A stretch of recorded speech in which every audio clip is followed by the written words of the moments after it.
हरे कृष्णा। सबसे पहले हम प्रार्थना करते हैं।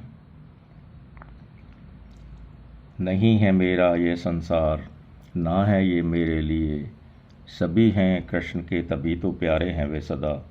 मेरे तो हैं कृष्ण केवल दूसरा न कोई, जैसा भी हूँ इन्हीं का हूँ, शरण में हूँ उनकी सदा। सुख दुख नहीं है जग में, सिर्फ हैं परिस्थितियाँ, हैं सभी प्रसाद प्रभु की, लौ लगे कृष्ण से सदा। आज के श्रीमद् भगवद गीता के सत्र में हम 18वें अध्याय के 16वें श्लोक से आरंभ करने जा रहे हैं। आरंभ करने से पूर्व पिछले प्रकरण को ध्यान में ले आइए, जैसा कि मैं हर बार कहता हूँ, ताकि आगे बढ़ने में सुविधा हो, समझने में आसानी हो।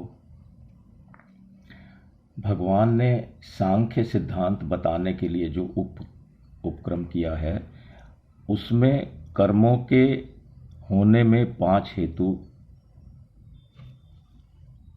बताने का क्या आशय है, जैसा कि हमने पिछले सत्र में इस विषय में समझा, पढ़ा, सुना था भगवान के मुख से। इस बात का वर्णन अब वो आगे 16वें श्लोक में कर रहे हैं कि इन 5 जो कारण बताए गए हैं, इनका क्या आशय है, इस विषय में 16वें श्लोक में बताने जा रहे हैं। 16वां श्लोक 18वें अध्याय का इस प्रकार है। भगवान श्री कृष्ण अर्जुन से कहते हैं, परंतु, देखिए शब्द यहाँ शुरू किया है श्लोक को, जैसा कि पहले भी मैं बता चुका हूँ, परंतु, किंतु, इस तरह, अतः, ये शब्द ऐसे होते हैं जिनका संबंध पिछले श्लोक से होता है। तो यहाँ भी वही शब्द प्रयोग किया गया है, परंतु। तो श्लोक शुरू करते हैं पुनः। परंतु ऐसे 5 हेतुओं के होने पर भी जो उस कर्मों के विषय में केवल शुद्ध आत्मा को कर्ता देखता है, वह दुष्ट बुद्धि वाला ठीक नहीं देखता, क्योंकि उसकी बुद्धि शुद्ध नहीं है, अर्थात उसने विवेक को महत्व नहीं दिया है। आइए इसको, श्लोक को समझते हैं, इसका विवेचना करते हैं। संसार में जितने भी कर्म होते हैं, वे सब अधिष्ठान, कर्ता, कारण, चेष्टा और दैव, इन 5 हेतुओं से ही होते हैं, जैसा कि पिछले श्लोक में बताया गया था, समझाया भी गया था। अपने स्वरूप से नहीं होते। क्यों? हमारा स्वरूप तो कुछ करता ही नहीं है, कर्ता तो कोई और ही है। परंतु ऐसा होने पर भी जो पुरुष अपने स्वरूप को कर्ता मान लेता है, उसकी बुद्धि शुद्ध नहीं है, अर्थात उसने विवेक विचार को महत्व ही नहीं दिया है। जड़ और चेतन का, प्रकृति और पुरुष का जो वास्तविक विवेक है, अलगाव है, उसकी तरफ उसने ध्यान ही नहीं दिया है। क्या विवेक है, क्या अलगाव है कि जड़ और चेतन का तो कभी संबंध होता ही नहीं है, इसलिए उसकी बुद्धि में दोष आ गया है। उसको इस चीज का भान ही नहीं है। उस दोष के कारण वह अपने को कर्ता मान लेता है।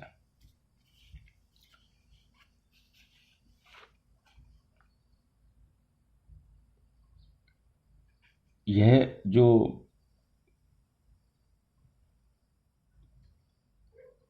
श्लोक के अंतिम पदों में कहा गया है, क्योंकि उसकी बुद्धि शुद्ध नहीं है, अर्थात उसने विवेक को महत्व नहीं दिया है।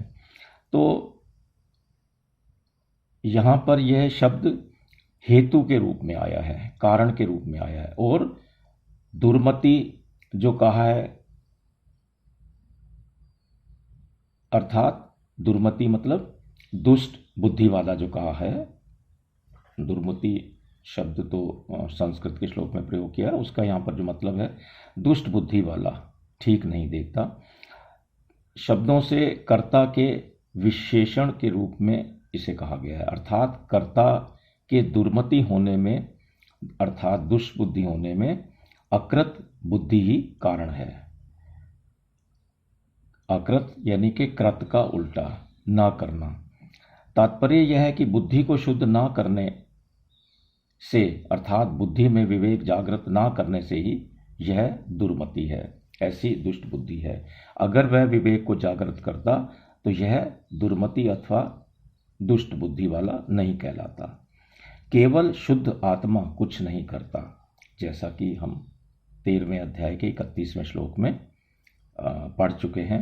न करोति न लिप्यते, ना तो कुछ करता है ना ही उनसे लिप्त होता है। परंतु तादात्म्य के कारण मैं नहीं करता हूं ऐसा बोध नहीं होता। बोध न होने में अकृत बुद्धि ही कारण है, अर्थात जिसने बुद्धि को शुद्ध नहीं किया है वह दुर्मति ही अपने को कर्ता मान लेता है, जबकि शुद्ध आत्मा में कर्तृत्व भाव है ही नहीं, कर्तृत्वपन है ही नहीं। प्रकृति और पुरुष के विवेक को लेकर कर्मयोग और सांख्य योग ही दोनों ही चलते हैं। कर्मयोग में सब क्रियाएं शरीर, मन, बुद्धि और इंद्रियों के द्वारा होती हैं, पर उनके साथ संबंध नहीं जुड़ता। कर्मयोग में अर्थात उनमें ममता नहीं होती। ममता न होने से शरीर, मन आदि की संसार के साथ जो एकता है वह एकता अनुभव में आ जाती है। एकता का अनुभव होते ही स्वरूप में स्वतः सिद्ध स्थिति का अनुभव हो जाता है। मैंने अभी कहा कि एकता अनुभव में आ जाती है, यानी कि शरीर और संसार एक ही है। एकता का अनुभव होते स्वरूप में स्वतः सिद्ध स्थिति का अनुभव हो जाता है कि हम संसार अथवा शरीर नहीं है, ऐसा अनुभव हो जाता है। इसलिए कर्म योग में शरीर, मन, बुद्धि और इंद्रियों के साथ ही दिया गया है 5वें अध्याय के 11वें अध्याय में, जैसा बताया गया था। सांख्य योग में विवेक विचार की प्रधानता है। जितने भी कर्म होते हैं वे सब 5 कारणों से ही होते हैं, 5 हेतुओं से ही होते हैं, अपने स्वरूप से नहीं। लेकिन अहंकार से मोहित अंतःकरण वाला मनुष्य अपने को कर्ता मान लेता है। विवेक से मोह मिट जाने पर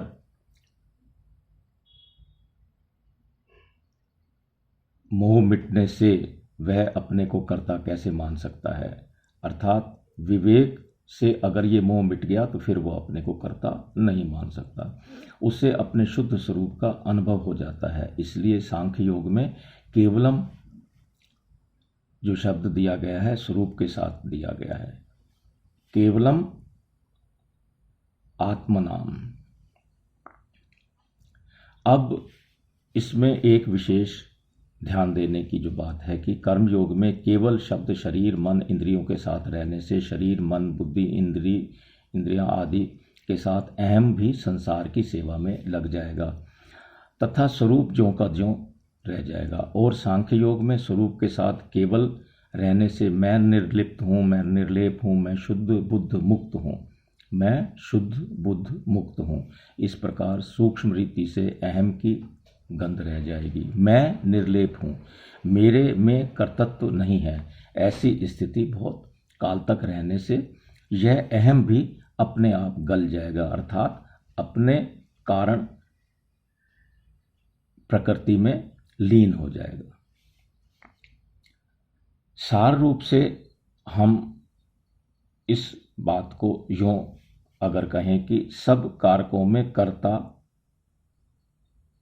मुख्य है, सब कारकों में कर्ता मुख्य है। कर्ता में चेतन की झलक आती है, अन्य कारकों में नहीं। वास्तव में कर्ता नाम चेतन का नहीं है, यह माना हुआ कर्ता है, जैसा कि 3 अध्याय के 27वें श्लोक में भगवान ने कहा था। इसलिए भगवान ने यहाँ अपने वास्तविक स्वरूप को कर्ता मानने वाले की निंदा की है कि उसकी बुद्धि शुद्ध नहीं है, वह दुर्मति है।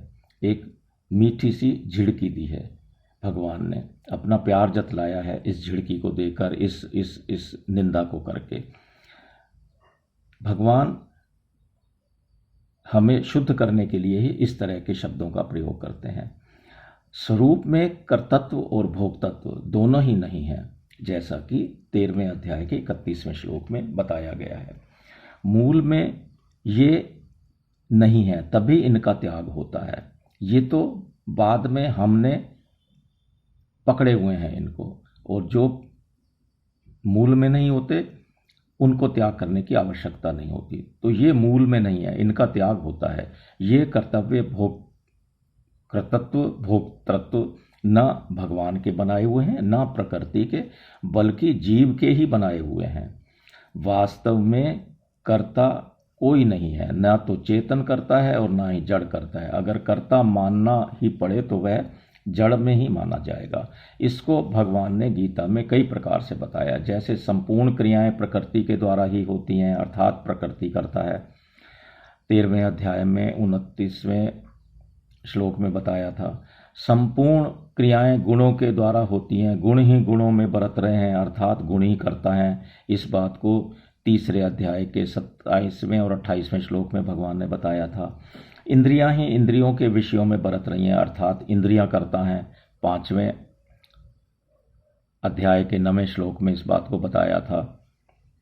कहने का तात्पर्य कुल मिलाकर यह है कि कृतत्व प्रकृति में ही है, स्वरूप में नहीं है।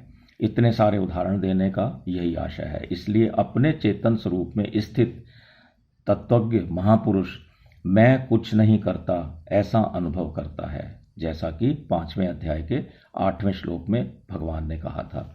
भगवान भी कहते हैं कि जब मनुष्य गुणों के सिवाय अन्य किसी को करता नहीं देखता, अर्थात वह क्रिया मात्र में ऐसा अनुभव करता है कि गुणों के सिवाय दूसरा कोई करता नहीं है, और अपने को गुणों से बिल्कुल असंबद्ध अनुभव करता है जो वास्तव में है वो, तब वह मेरे स्वरूप को प्राप्त हो जाता है। कहाँ कहा ये?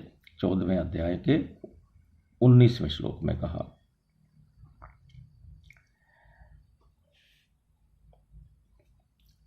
साधक खाने पीने सोने जागने आदि लौकिक क्रियाओं को तो विचार द्वारा प्रकृति में होने वाली सुगमता से मान सकता है, पर वह जप ध्यान समाधि आदि पारमार्थिक क्रियाओं को अपने द्वारा होने वाली तथा अपने लिए मानता है तो यह वास्तव में साधक के लिए बाधक है। क्योंकि ज्ञान योग की दृष्टि से क्रिया चाहे ऊंची से ऊंची हो अथवा नीची से नीची हो, वह एक जाति की प्राकृत ही है। लाठी घुमाना और माला फिरना दोनों क्रियाएं अलग अलग होने पर भी प्रकृति में ही हैं। कहने का आशय है कि खाने पीने सोने जागने उठने बैठने आदि से लेकर जप ध्यान समाधि तक संपूर्ण लौकिक क्रियाएं पारमार्थिक क्रियाएं प्रकृति में ही हो रही हैं। प्रकृति का संबंध किए बिना क्रिया संभव ही नहीं है। अतः साधक को चाहिए कि वह पारमार्थिक क्रियाओं का त्याग तो ना करे, पर उनमें अपना कर्तृत्व भाव ना माने, अर्थात उनको अपने द्वारा होने वाली तथा अपने लिए होने वाली ना माने। क्रिया चाहे लौकिक हो चाहे पारमार्थिक हो, उसका महत्व वास्तव में जड़ता का ही महत्व है। शास्त्र विहित होने के कारण पारमार्थिक क्रियाओं का अंतःकरण में जो विशेष महत्व है वह भी जड़ता का ही महत्व होने से साधक के लिए बाधक है। भगवान के लिए की गई उपासना में भगवान की कृपा प्रधान होती है, अतः इसमें साधक का कर्तृत्व नहीं है। क्रिया का कर्म उपासना और विवेक चारों ही अलग अलग हैं। क्रिया किसी के भी साथ संबंध नहीं जोड़ती। कर्म अनुकूल प्रतिकूल परिस्थिति यानी फल के साथ संबंध जोड़ता है और उपासना भगवान के साथ संबंध जोड़ती है। विवेक जड़ चेतन का संबंध विच्छेद कराता है। तो और आगे थोड़ा सा देख लेते हैं। पारमार्थिक क्रियाओं का उद्देश्य परमात्मा रहने से वे कल्याणकारक हो जाती हैं। ज्यों ज्यों क्रिया की गौणता और भगवत संबंध की मुख्यता होती है वैसे वैसे ही अधिक लाभ होता है।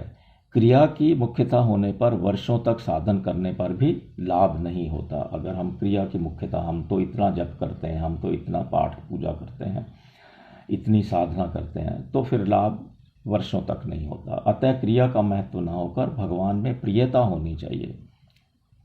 क्रिया का महत्व ना होकर प्रियता का महत्व होना चाहिए। प्रियता ही भजन है, क्रिया भजन नहीं है। जिसकी बुद्धि विवेक रहित है, अर्थात जिसने विवेक को महत्व ही नहीं दिया, वह दुर्मति है। बोध में विवेक कारण है बुद्धि में नहीं। बुद्धि विवेक से शुद्ध होती है। बुद्धि की शुद्धि में शुभ कर्म भी कुछ सहायक होते हैं, पर विवेक विचार से बुद्धि की जैसी शुद्धि होती है वैसी शुभ कर्मों से नहीं होती।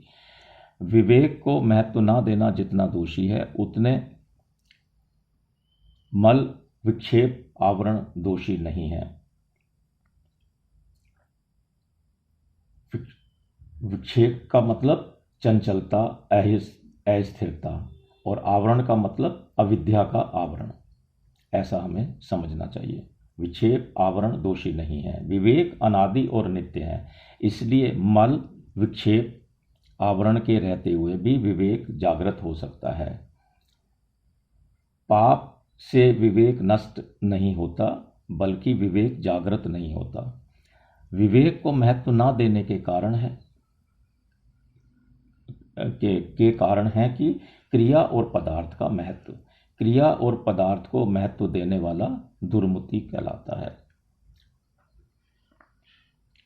इस प्रकार हमने 16वें श्लोक को समझने का प्रयास किया। आइए अब हम इसी कड़ी में आगे बढ़ते हैं 17वें श्लोक की तरफ। पिछले श्लोक में यह बताया कि शुद्ध स्वरूप को कर्ता देखने वाला दुर्मति ठीक नहीं देता। क्यों? यही भगवान ने कहा था श्लोक में। तो ठीक देखने वाला कौन है फिर? इसका वर्णन अब भगवान आगे के श्लोक में अर्थात 17वें श्लोक में कर रहे हैं। 17वां श्लोक इस प्रकार है। भगवान श्री कृष्ण अर्जुन से कहते हैं, जिसका अहम कृत भाव कि मैं करता हूं ऐसा भाव नहीं है और जिसकी बुद्धि लिप्त नहीं होती, वह युद्ध में इन संपूर्ण प्राणियों को मारकर भी न मरता है और न बंधता है। आइए इसको समझने का प्रयास करें, इसकी विवेचना करते हैं थोड़ी सी। जिसमें मैं करता हूं ऐसा अहमकृत भाव नहीं है और जिसकी बुद्धि में मेरे को फल मिलेगा ऐसा स्वार्थ भाव का लेप भी नहीं है। इसको ऐसे समझना चाहिए कि जैसे शास्त्र विहित और शास्त्र निषिद्ध ये सभी क्रियाएं एक प्रकाश में होती हैं और प्रकाश के ही आश्रित होती हैं, परंतु प्रकाश किसी भी क्रिया का कर्ता नहीं बनता और ना ही उन क्रियाओं के फल से कभी लिप्त होता है। अर्थात प्रकाश उन क्रियाओं को न करने वाला है और न कराने वाला है और न ही उनसे लिप्त होने वाला है। ऐसे ही स्वरूप की सत्ता के बिना विहित और निषिद्ध कोई भी क्रिया नहीं होती, परंतु वह सत्ता अर्थात स्वरूप उन क्रियाओं को न करने वाला है और न कराने वाला है। ऐसा जिसको साक्षात अनुभव हो जाता है, उसमें मैं क्रियाओं को करने वाला हूँ ऐसा अहमकृत भाव फिर नहीं रहता। और अमुक चीज़ चाहिए, अमुक चीज़ नहीं चाहिए, ऐसी घटना होनी चाहिए, वैसी घटना नहीं होनी चाहिए, ऐसा बुद्धि में लेप द्वंद्व मोह नहीं रहता। फिर अहमकृत भाव और बुद्धि में लेप ना रहने से उसके कर्तव्य और भोक्तत्व दोनों नष्ट हो जाते हैं। अर्थात अपने में कर्तापन का भाव और भोक्तापन का भाव ये दोनों ही फिर नहीं रहते। इसका वास्तविक अनुभव हो जाता है उसको। प्रकृति का कार्य स्वतः स्वाभाविक ही चल रहा है, परिवर्तित हो रहा है, हर पल परिवर्तित हो रहा है और अपना स्वरूप केवल उसका प्रकाशक है। ऐसा समझकर जो अपने स्वरूप में स्थित रहता है उसमें मैं करता हूँ ऐसा अहमकृत भाव नहीं होता, क्योंकि अहमकृत भाव प्रकृति के कार्य शरीर को स्वीकार करने से ही होता है। अहमकृत भाव सर्वथा मिटने पर उसकी बुद्धि में फल मेरे को मिले ऐसा लेप भी नहीं होता, ऐसा आवरण भी नहीं होता, अर्थात फल की कामना ही नहीं होती। अहमकृत भाव यानी कि मैं करता हूँ एक मनोवृत्ति है। मनोवृत्ति होते हुए भी यह भाव स्वयं यानी कि कर्ता में रहता है, क्योंकि कर्तृत्व और अकर्तृत्व भाव स्वयं ही स्वीकार करता है। वह इन संपूर्ण प्राणियों को एक साथ मार डाले तो भी वह मारता नहीं, क्योंकि उसमें कर्तृत्व नहीं है, कर्ता भाव नहीं है, और वह बंधता भी नहीं, क्योंकि उसमें भोक्ता भाव भी नहीं है, भोग तत्व भी नहीं है। कहने का आशय यह है कि उसका न क्रियाओं के साथ संबंध है एवं ना ही फल के साथ संबंध है। यह तो हम जान ही चुके हैं कि वास्तव में प्रकृति ही क्रिया और फल में परिणित होती है, लेकिन इस वास्तविकता का अनुभव न होने से पुरुष यानी कि चेतन कर्ता और भोक्ता बनता है। जब अहंकार पूर्वक क्रिया होती है तब कर्ता, करण और कर्म तीनों मिलते हैं और तभी कर्म संग्रह होता है। लेकिन जिसमें अहमकृत भाव नहीं रहा, केवल सबका प्रकाशक, आश्रय, सामान्य चेतन ही रहा, फिर वह कैसे किसको मारे और कैसे किससे बंधे? उसको मारना और बंधना संभव ही नहीं है। यह बात बहुत पहले भगवान ने दूसरे अध्याय के 19वें श्लोक में बताई थी। अब एक प्रश्न पैदा होता है कि संपूर्ण प्राणियों को मारना क्या है? जिसमें अहमकृत भाव नहीं है और जिसकी बुद्धि में लेप नहीं है, आवृत नहीं है, जो ऐसे मनुष्य का शरीर जिस वर्ण और आश्रम में रहता है उसके अनुसार उसके सामने जो परिस्थिति आती है उसमें प्रवृत्त होने पर उसे पाप नहीं लगता। जैसे किसी जीवंत मुक्त क्षत्रिय के लिए स्वतः युद्ध की परिस्थिति प्राप्त हो जाए तो वह उसके अनुसार सबको मारकर भी न मरता है और न बंधता है, न लिप्त होता है, कारण कि उसमें अभिमान और स्वार्थ भाव नहीं है। यहाँ अर्जुन के सामने भी युद्ध का प्रसंग है, इसलिए यहाँ पर ऊपर जो बताया उसी संदर्भ में मारना और मरना बताया गया है। तो इसलिए भगवान ने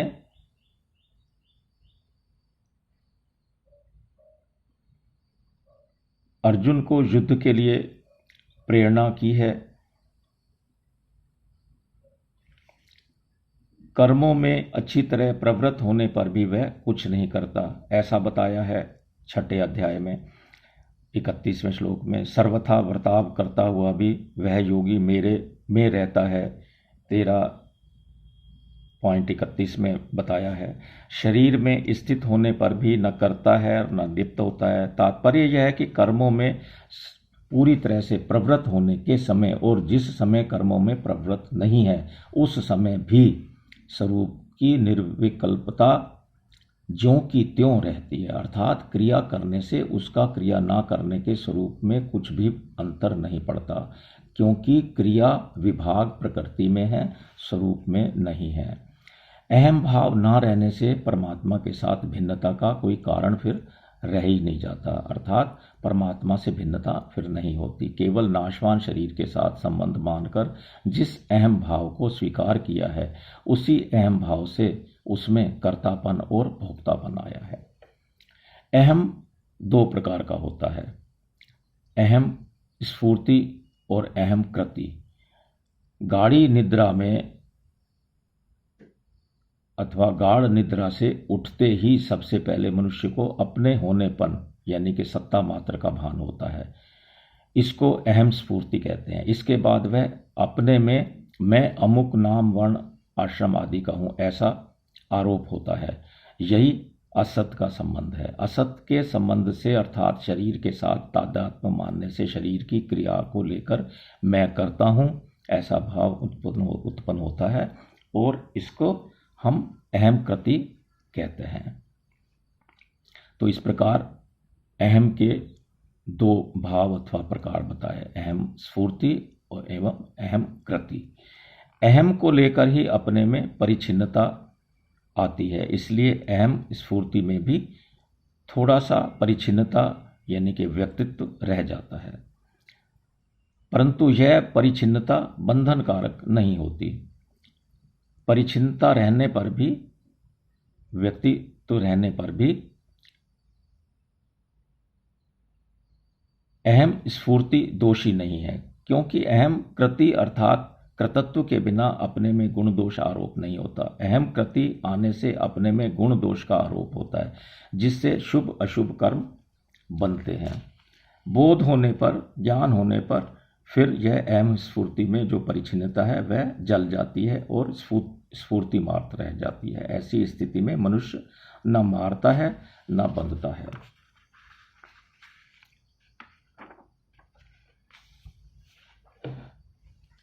अब प्रश्न एक उठता है कि अहमकृत भाव और बुद्धि में लेप ना रहने का उपाय क्या है। तो इसको हम इस तरह से समझें इस प्रश्न के उत्तर को। क्रिया रूप में परिवर्तन केवल प्रकृति में ही होता है और उन क्रियाओं का भी आरंभ और अंत होता है तथा उन कर्मों के फल रूप से जो पदार्थ मिलते हैं उनका भी संयोग और वियोग होता है। क्रिया और पदार्थ दोनों के साथ संयोग वियोग होता है। संयोग वियोग होने पर भी स्वयं तो प्रकाश रूप से ज्यों का त्यों रहता है। विवेक विचार से ऐसा अनुभव होने पर अहमकृत भाव और बुद्धि में लेप नहीं रहता। इस प्रकार मुख्य मुख्य बातों को हम एक बार पुनः देख लेते हैं। अहमकृत भाव नहीं होने का तात्पर्य है कि अहमता रहित होना, और बुद्धि लिप्त नहीं होने का तात्पर्य है कि कामना, ममता और स्वार्थ भाव से रहित होना। शायद जब मैं बता रहा था तो कुछ हो सकता है कि किसी के मन में आया हो कि इनका तात्पर्य क्या है, तो मैं वो यहाँ बता दिया मैंने। अहमकृत और अहमता रहित होना।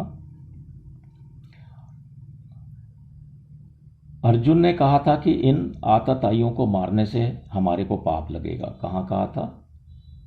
बिल्कुल ठीक आपने सोचा, पहले ही अध्याय के 36वें श्लोक में। और गुरुजनों को मारने से पाप लगेगा, दूसरे अध्याय के 5वें श्लोक में कहा था।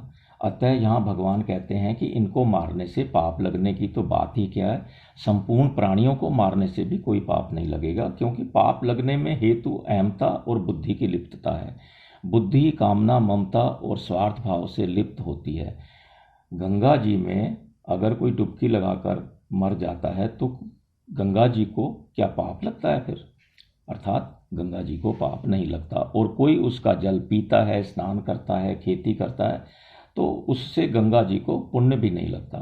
वर्षा से कई जीव मर जाते हैं, कईयों के जीवन दान मिलता है, कईयों को वर्षा को पाप पुण्य नहीं लगते, कारण कि गंगा जी में और वर्षा में अहमकृत भाव और बुद्धि का लेप नहीं है।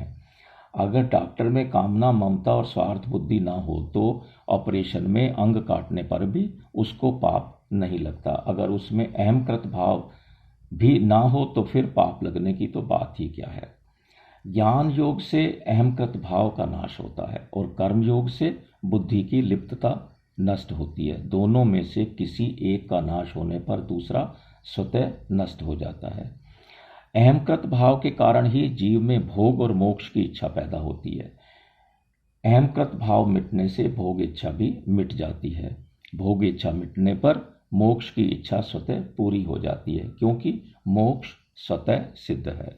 इस प्रकार हमने 17वें श्लोक को समझने का प्रयास किया है, इसकी विवेचना की है। आइए अब हम इस कड़ी में 18वें श्लोक की तरफ बढ़ते हैं। ज्ञान और प्रवृत्ति यानी कि क्रिया दोषी नहीं होते, बल्कि कर्तृत्वाभिमान ही दोषी होता है, क्योंकि कर्तृत्वाभिमान से ही कर्म संग्रह होता है। यह बात अब हम आगे के श्लोक में अर्थात 18वें श्लोक में देखेंगे।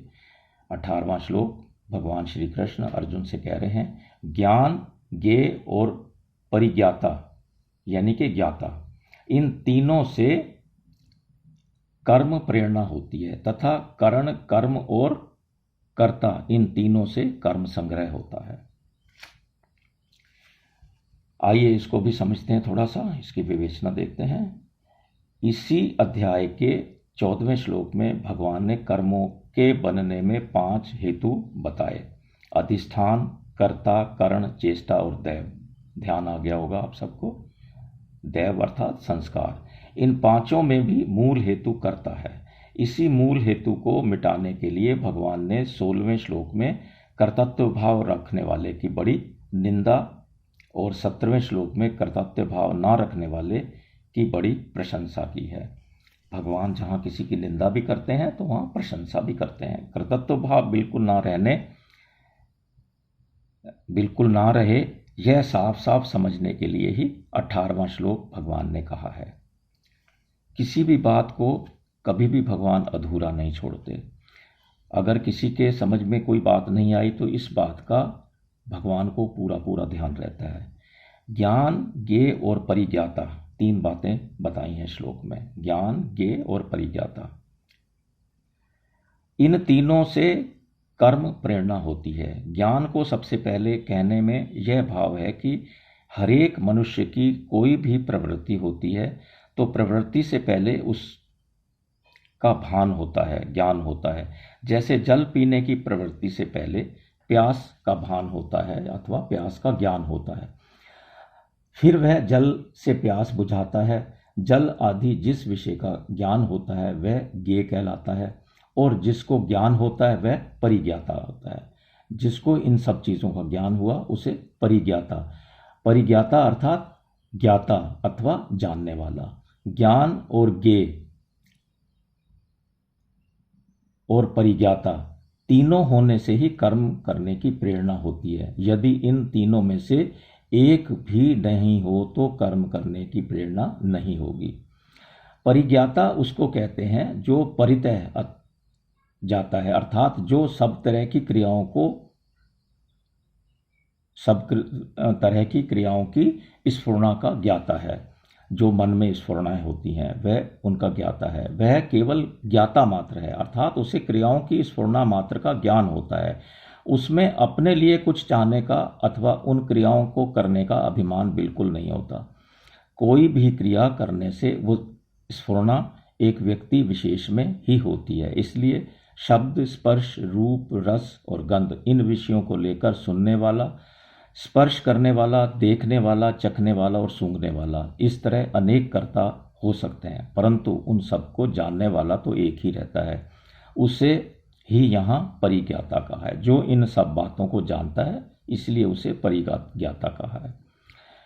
कर्म संग्रह के तीन कारण हैं, करण, कर्म और कर्ता। इन तीनों के सहयोग से कर्म पूरा होता है। जिन साधनों से कर्ता कर्म करता है उन क्रिया करने के साधनों में इंद्रियां, मन, बुद्धि को करण कहते हैं।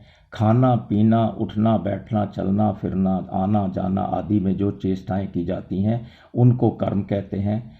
करण और क्रिया से अपना संबंध जोड़कर कर्म करने वाले को कर्ता कहते हैं। इस प्रकार इन तीनों के मिलने से ही कर्म बनता है। कृपया इसको पुनः एक बार सुने, बहुत अच्छे से समझ में आ जाएगा यदि अभी थोड़ा सा भी संशय हो तो। भगवान को यहाँ खास बात यह बतानी है कि कर्म संग्रह कैसे होता है, अर्थात कर्म बांधने वाला कैसे होता है। कर्म बनने के तीन हेतु बताए भगवान ने, और कर्म के तीन हेतु बताते हुए भगवान का एक लक्ष्य मूल हेतु कर्ता को बताने में है, क्योंकि कर्म संग्रह का खास संबंध कर्ता से है। इतनी बड़ी बात कहने का तात्पर्य भगवान का केवल एक ही है कि वह मूल हेतु, जो कर्म बनने में तीन हेतु बताए हैं, उनका मूल हेतु बताने में ही भगवान का लक्ष्य है। मूल हेतु कौन है? कर्ता, क्योंकि कर्म संग्रह का खास संबंध कर्ता से है। यदि कर्तापन ना हो तो कर्म संग्रह नहीं होता, केवल क्रिया मात्र ही होती है। फिर कर्म संग्रह में करण हेतु नहीं है, क्योंकि करण कर्ता के अधीन होता है। कर्ता जैसा कर्म करना चाहता है वैसा ही कर्म होता है। इसलिए कर्म में कर्म संग्रह की खास हेतु नहीं है, खास कारण नहीं है। सांख्य सिद्धांत के अनुसार सांख्य सिद्धांत के अनुसार मुख्य जो बात है, बांधने वाला है अहमकृत भाव, और इसी से कर्म संग्रह होता है। अहमकृत भाव ना रहने से कर्म संग्रह नहीं होता, अर्थात कर्म फलजनक नहीं होता। इस मूल का अर्थात अहमकृत भाव का ज्ञान कराने के लिए ही भगवान ने करण और कर्म को पहले रखकर कर्ता को कर्म संग्रह के पास में रखा है, जिससे ये ख्याल में आ जाए कि बांधने वाला कर्ता ही है। इसलिए ये क्रम भगवान ने रखा है। थोड़ा सा एक बार पीछे चलते हैं। अर्जुन ने ज्ञान योग और कर्म योग का तत्व जानने की इच्छा प्रकट की थी इसी अध्याय के पहले श्लोक में। इसलिए भगवान ने 12वें श्लोक तक कर्म योग का वर्णन किया। फिर भगवान ने ज्ञान योग की दृष्टि से कर्मों का विवेचन करते हुए पहले कर्मों की सिद्धि के लिए 5 कारण बताए, 5 हेतु बताए 13वें, 14वें और 15वें श्लोक में। उसी बात को अब दूसरे प्रकार से, उसी बात को पुनः दूसरे प्रकार से कर्म प्रेरणा और कर्म संग्रह के रूप में वर्णन किया है 18वें श्लोक में। जब मनुष्य के भीतर अहंकार और लिप्तता रहती है तब ज्ञाता ज्ञान ज्ञेय रूप से त्रिपुटी के कर्म प्रेरणा अर्थात कर्म करने में प्रवृत्ति होती है कि मैं अमुक कार्य करूंगा। इन 3 त्रिपुटी जो कहा है, ज्ञाता ज्ञान और ज्ञेय रूप त्रिपुटी, मैं अमुक कार्य करूंगा तो मेरे को अमुक फल मिलेगा। कर्म प्रेरणा होने से कर्म संग्रह अर्थात पाप और पुण्य का संग्रह होता है। वे पाप और पुण्य कर्म कैसे होते हैं, इस बात को अब भगवान 20वें श्लोक से विस्तृत रूप से बताएंगे। 20वें श्लोक में नहीं, 20वें श्लोक से विस्तार पूर्वक बताएंगे। तो इस प्रकार हमने 18वें श्लोक को समझने का प्रयास किया। 18वां अध्याय और 18वां श्लोक, आज का विषय हम यहीं तक रखते हैं। आइए भगवान का नाम लेते हैं सब मिलकर। छोटी सी एक प्रार्थना करते हैं। नाम संकीर्तनम यस्य सर्व पाप प्रणाशनम प्रणामो दुख शमनस्य तम नमामि हरि परम। ये जो हम गीता पाठ करते हैं इसे हम संकीर्तन भी कह सकते हैं। इसलिए अंत में, सत्र के अंत में हम इस प्रकार की प्रार्थना करते हैं भगवान की। हरे कृष्णा हरे कृष्णा हरे कृष्णा।